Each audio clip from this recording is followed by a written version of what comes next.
Questo è Palazzo Reale. Una volta qui viveva il re di Napoli. Napoli aveva un re. Sì, tanto tempo fa Napoli era la capitale di un regno molto grande, però il suo re era un po' strano. In che senso un po' strano? Nel senso che gli piaceva più divertirsi che pensare a governare il regno.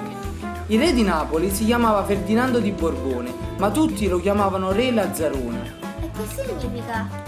Significa che non era molto educato e non amava le regole di corte. Gli piaceva la vita di strada e stare con la gente del popolo. Ferdinando preferiva andare a caccia e a pesca e gli piaceva travestirsi da uomo di strada e fare un sacco di scherzi a tutti. Ha ragione il proverbio: mazzo e panelle fanno i figli belli, panelle senza mazza fanno i figli pazzi. Z, pu jiao, fu zhi guo. Vuol dire che i figli devono essere educati con amore e severità, altrimenti non hanno regole. Probabilmente i genitori di Ferdinando non l'hanno educato molto bene e così, invece di fare il lavoro di re, Ferdinando ha preferito fare il ragazzaccio di strada. Lo sai, Francesco, mi piacciono sempre di più queste storie. Allora te ne racconto altre.